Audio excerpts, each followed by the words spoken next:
Bienvenue à La Lettre Pro, le podcast IA, où chaque jour nous vous apportons les dernières nouvelles professionnelles sur la radio et le podcast.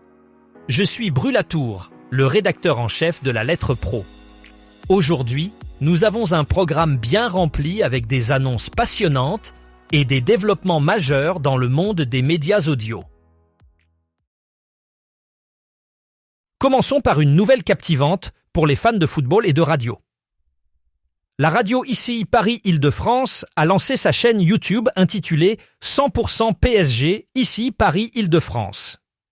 Cette initiative a été dévoilée lors du match de Ligue des Champions opposant le Paris Saint-Germain à Tottenham. La chaîne propose des contenus exclusifs axés sur l'actualité du club de football de la capitale. Avec une équipe éditoriale composée d'Éric Rabessandratana, Pia Clemens, Bruno Salomon et Romain Bédouc, la chaîne 100% PSG s'inscrit dans une stratégie de développement numérique.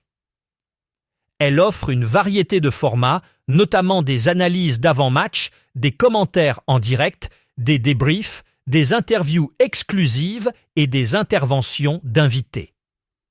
Cette nouvelle plateforme vise à élargir l'audience de la radio en touchant les nombreux supporters du Paris Saint-Germain sur le web.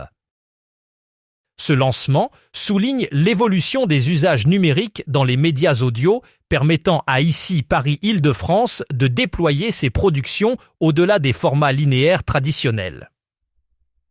En capitalisant sur son expertise éditoriale et ses personnalités, la radio renforce son identité tout en s'adaptant aux nouvelles habitudes de consommation de contenu en ligne. 100% PSG est donc une extension audiovisuelle qui enrichit l'offre sportive et locale de la station. L'expérience publicitaire dans le monde du podcast est en pleine transformation grâce à l'innovation des créateurs de contenus audio. Les podcasts, en tant que médias émergents, offrent des opportunités uniques pour les annonceurs cherchant à atteindre des audiences engagées de manière authentique. Les créateurs de podcasts réinventent les formats publicitaires traditionnels en intégrant des annonces de manière plus organique et moins intrusive. Ce nouveau modèle publicitaire se concentre sur la création de liens émotionnels avec les auditeurs, ce qui augmente l'efficacité des messages commerciaux. Les annonceurs collaborent étroitement avec les podcasteurs pour concevoir des campagnes sur mesure qui s'alignent avec le ton et le style de chaque émission. Cette personnalisation permet de capter l'attention des auditeurs tout en respectant l'intégrité du contenu. De plus, les données analytiques avancées fournies par les plateformes de podcasting permettent aux annonceurs de mesurer précisément l'impact de leur campagne, optimisant ainsi le retour sur investissement. SSR, la société suisse de radiodiffusion et télévision, a annoncé un plan de transformation massif qui entraînera la suppression de 900 postes.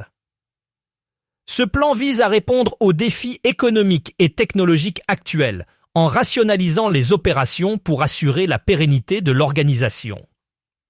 La direction de la SSR a souligné que ces suppressions de postes sont inévitables pour atteindre les objectifs d'efficacité et de compétitivité dans un paysage médiatique en constante évolution. Le plan inclut également des investissements dans de nouvelles technologies et infrastructures pour moderniser les services de diffusion et améliorer l'offre numérique. Cette restructuration s'inscrit dans une stratégie plus large visant à consolider la position de la SSR en tant que leader des médias en Suisse, tout en s'adaptant aux nouvelles habitudes de consommation des auditeurs. Les syndicats ont exprimé leur inquiétude quant à l'impact social de ces suppressions de postes et appellent à des mesures d'accompagnement pour les employés concernés. Les Assises du journalisme ont lancé l'appel à candidature pour les prix EMI 2026.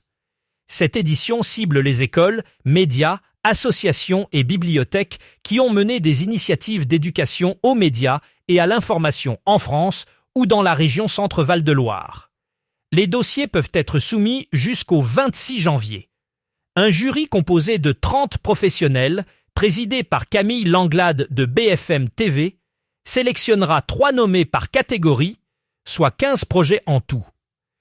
Ces nommés présenteront leurs initiatives au Palais des Congrès de Tours le 7 avril 2026 lors des Assises du journalisme. 5 prix, dotés de 1 500 € chacun, seront remis par des parrains institutionnels tels que la Fondation TF1 et France Média Monde.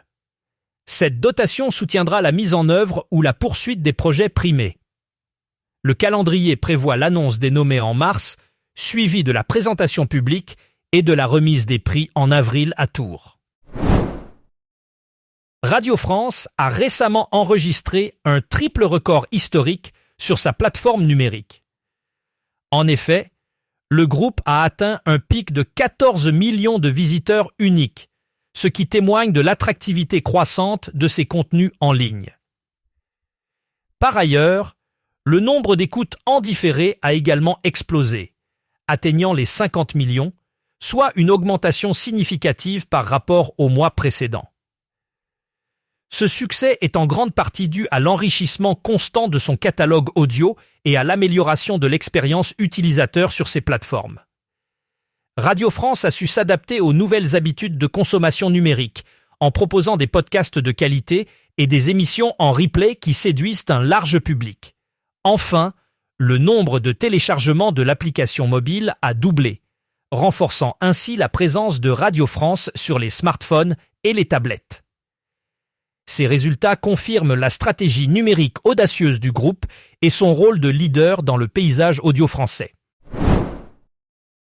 FIP, une station de radio bien connue pour sa programmation musicale éclectique, annonce le lancement de FIP Cult, une nouvelle web radio qui sera disponible en ligne à partir du 15 décembre 2025.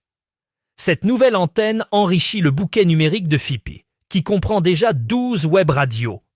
FIP Cult se distingue par sa programmation axée sur des titres intemporels traversant les époques et les générations tout en restant fidèle à l'esprit de FIP, qui consiste à naviguer librement entre les styles musicaux. La sélection inclut des artistes tels que Blur, David Bowie, Amy Winehouse et Aretha Franklin, ainsi que des morceaux emblématiques comme Purple Rain et Rock de Casbah. FIP Cult proposera également un habillage sonore original en intégrant des références culturelles populaires.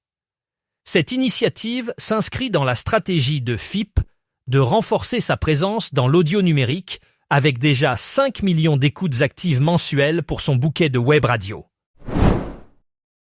Les radios associatives ont désormais la possibilité de s'inscrire au public des associatives, un événement majeur dans le monde de la radio associative. Cette initiative vise à offrir une plateforme de visibilité et de reconnaissance pour ces radios qui jouent un rôle crucial dans leur communauté locale.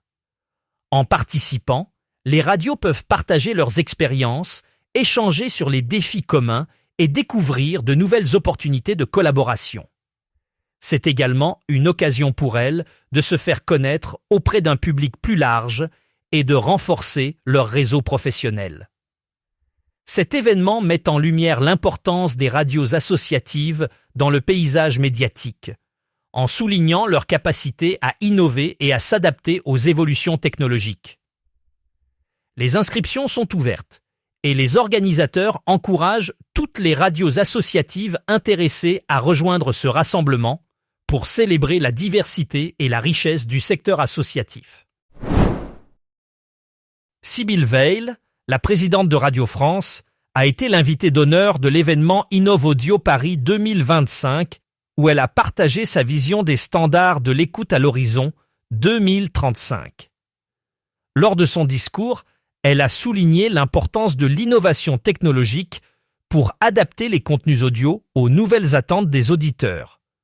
Selon elle, la personnalisation des expériences d'écoute sera cruciale, avec des contenus adaptés aux préférences individuelles grâce aux avancées en intelligence artificielle et en analyse de données. Sybille Veil a également évoqué la nécessité de renforcer la diversité des voix et des formats pour captiver un public toujours plus large et varié.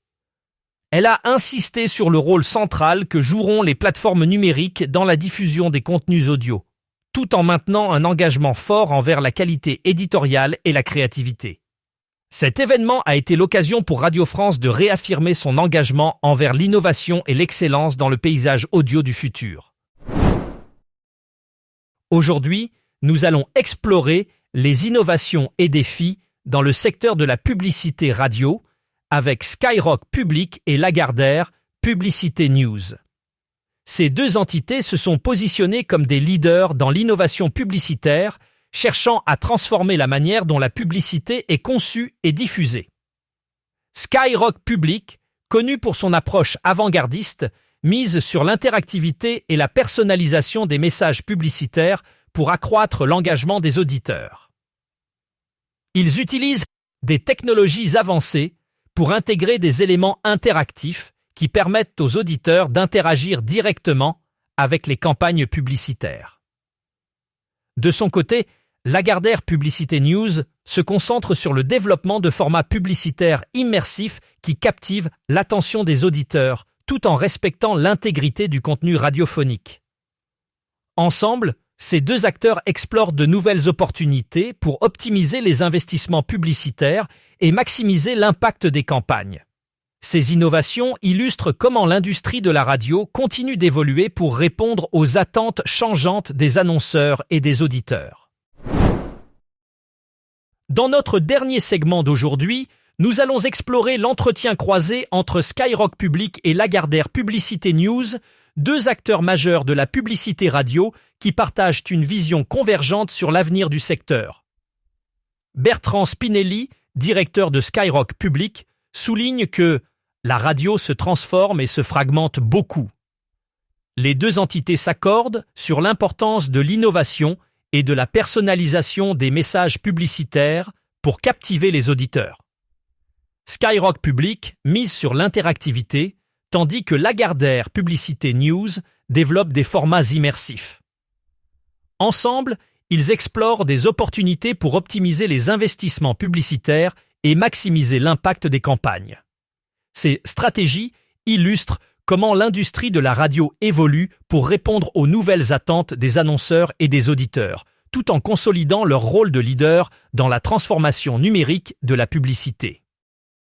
C'est tout pour aujourd'hui. Merci d'avoir écouté La Lettre Pro, le podcast IA. Pour en savoir plus sur ces sujets et bien d'autres, rendez-vous sur notre site lalettre.pro.